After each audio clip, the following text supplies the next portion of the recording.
Hello friends, CKD stock market news channel के अंदर आप सभी का स्वागत करता हूं। और आज मैं जिस कंपनी की बात कर रहा हूं उसका नाम है यामिनी इन्वेस्टमेंट कंपनी लिमिटेड। जी हां, यामिनी इन्वेस्टमेंट की बात करेंगे। मार्केट कैप देखिए 37.80 करोड़ का है। करंट प्राइस देखो 0.72 का, यानी कि 0.72 का ये करंट प्राइस चल रहा है। 1 रुपये से भी बहुत कम है इसका शेयर प्राइस। जी हाँ, हाई कंपनी ने देखिए 1 रुपये 13 पैसे का लगाया, लो कंपनी ने 54 पैसे का लगाया। स्टॉक के पीई की बात करेंगे 131 का पीई चल रहा है, यानी कि बहुत महंगा कंपनी मिल रही है। 1 रुपये की वैल्यू के लिए आप 131 रुपये इनको पे करोगे, यही कंपनी के अंदर बहुत खतरनाक है। पर आपको एक चीज़ पता होनी चाहिए, चूंकि ये 70-80 पैसे का शेयर है, तो आप क्या ही एक्सपेक्ट करोगे कंपनी के फंडामेंटल से। इस कंपनी के अंदर अगर आप इन्वेस्ट कर रहे हैं तो केवल एक ही चीज़ इस कंपनी के अंदर सही है, बाकी सारी चीज़ें इसके डाउन साइड पर ही या बैकफुट पर ही नज़र आ रही हैं। वो एक चीज़ सही क्या है उस चीज़ की भी बात करेंगे। और इस तरीके के शेयर्स में इन्वेस्टमेंट ना करें तो बेटर है, पर फिर भी कई सारे इन्वेस्टर होते हैं कि वो पेनी स्टॉक या कुछ पैसे वाले शेयर्स देखते रहते हैं, तो उन लोगों के लिए आज मैं इस कंपनी का इन डेप्थ एनालिसिस करने वाला हूं। इन्वेस्टमेंट करना है कि नहीं करना है, इसका आप स्वयं डिसीजन लीजिएगा। बुक वैल्यू की बात करेंगे 0.13 का, यानी कि 0.13 पैसे का इसका, केवल 13 पैसे का इसका बुक वैल्यू चल रहा है।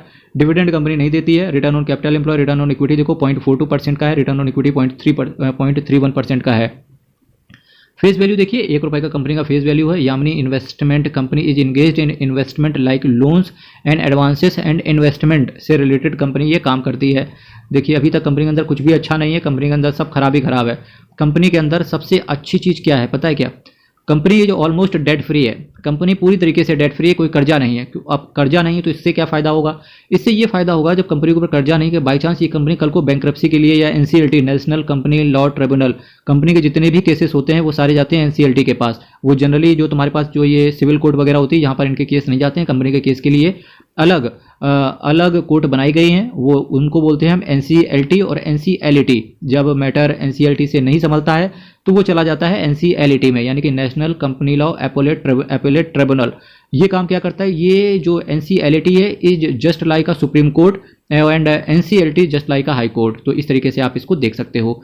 तो होता क्या है, अब ये कोर्ट क्यों बनाई गई हैं? ये कोर्ट इस वजह से बनाई गई हैं कि कंपनी के केस फास्ट फॉरवर्ड मोड में बहुत तेजी से कंपनी के केसेस का सल्टारा हो सके, क्योंकि एटलीस्ट कंपनी जो होती है गोइंग कंसर्न और कंसिस्टेंसी और अक्रूवल बेसिस पर काम करती है। इस वजह से स्टॉक अब कंपनी के अंदर खराब क्या है देखो। Stock is trading at 5.62 times its book value, though the company is reporting repeated profits, its is not paying out dividend. ये भी कंपनी के अंदर खराब है। पर ठीक है, बहुत सारी ऐसी कंपनियां हैं जो डिविडेंड नहीं दे रही हैं। The company has delivered a poor sales, यार पुअर सेल क्या ही देगा 70 पैसे में, ठीक है। इसके साथ साथ प्रोमोटर की होल्डिंग लो है 1.78%। ये कंपनी के अंदर बहुत खतरनाक है। प्रोमोटर को भरोसा ही नहीं कंपनी के ऊपर, केवल 1.78% प्रोमोटर के पास है। Company has a low return on equity, बात सही है, और पिछले 3 सालों से ऐसा है। Company has high debtors of 445 दिन। डेटर डेज का मतलब पता क्या होता है कि भाई साहब कंपनी जो भी माल बेचेगी उसका पैसा कितने दिनों में आ जाएगा, यानी कि कंपनी ने आज माल बेचा तो 445 दिन में पैसा आ रहा है। तो देखिए भाई साहब सोच के देखो, कोई सर्विसेज आप दे रहे हो किसी को और आप ये एक्सपेक्ट कर रहे हो कि 445 दिन बाद पैसा आएगा, तो ऐसे तो बिजनेस चलेगा ही नहीं। Promoter holding has decrease over the last 3 years 15.60%। Promoter धीरे धीरे प्रोमोटर को पता था कि कंपनी के अंदर कुछ बचा है नहीं, तो फिर भी कंपनी के अंदर कुछ बचा है नहीं, तो इस वजह से वो स्टेक को खाली करते चले गए। अब ये शेयर डेफिनेटली जब भी बढ़ेगा तो इसको ऑपरेटर्स ही आगे ऊपर लेके जा पाएंगे।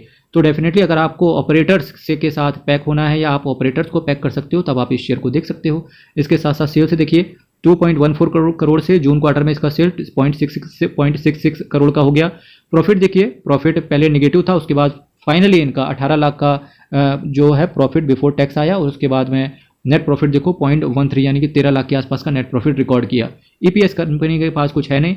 कंपनी की बैलेंस शीट पर चलते हैं, जो डेट फ्री वाला सिस्टम था ना वो यहाँ पर है। शेयर कैपिटल देखिए कंपनी की 52.57 करोड़ की इनके पास शेयर कैपिटल है। रिजर्व एंड सरप्लस में कंपनी के पास पैसा है 14.80। इसका मतलब है कंपनी कल को अगर बैंक्रप्सी के लिए फाइल करती है तो कंपनी के पास क्रेडिटर्स को देने के लिए तो कुछ है नहीं, ना कहीं कंपनी के पास कुछ लोन वगैरह है, तो सीधा सीधा पैसा जो शेयर होल्डर्स का पैसा लगा होगा वो कंपनी को वापस कर देंगे, क्योंकि रिजर्व एंड सरप्लस के अंदर 14.80 करोड़ रुपए पड़ा हुआ है। तो ये सेफ्टी है, केवल एक चीज़ का सेफ्टी है, बाकी तो भाई ये कंपनी का बैलेंस शीट तो पूरी ही खराब है। कंपनी का ऑपरेटिंग एक्टिविटी नेगेटिव है, यानी कि कंपनी का जो कोर धंधा है वहाँ से कोई भी प्रॉफिट नहीं आ रहा। डेटर डेज देखो 444 दिन के हो गए, ये भी कंपनी के अंदर बहुत बेकार चीज़ है। प्रोमोटर देखिए 1.77% स्टेक को ओन करते हैं। प्रोमोटर से ज़्यादा तो पब्लिक को यकीन है इस कंपनी के ऊपर कि ये कंपनी ऊपर जाएगी। 98.19% पब्लिक ओन करके चल रही है। और डीआईएस देखो 0.04%, डीआईएस का भी थोड़ा सा स्टेक इस कंपनी के अंदर पड़ा हुआ है, प्रमोटर 1.44%। तो ये सारी चीज़ें हैं। तो फाइनली आपको सारी चीज़ें पता चल गई। कुछ अच्छी चीज़ें केवल एक है, वो है कंपनी ऑलमोस्ट डेट फ्री है और रिजर्व एंड सरप्लस में पैसा पड़ा हुआ है। बाकी हर चीज़ कंपनी के लिए निगेटिव की तरफ ही इशारा कर रही है। ठीक है, अब इसके बीच का डिसीजन आपको लेना है। मैंने आपके बारे में पूरा फुल एनालिसिस रख दिया यामिनी इन्वेस्टमेंट कंपनी से रिलेटेड।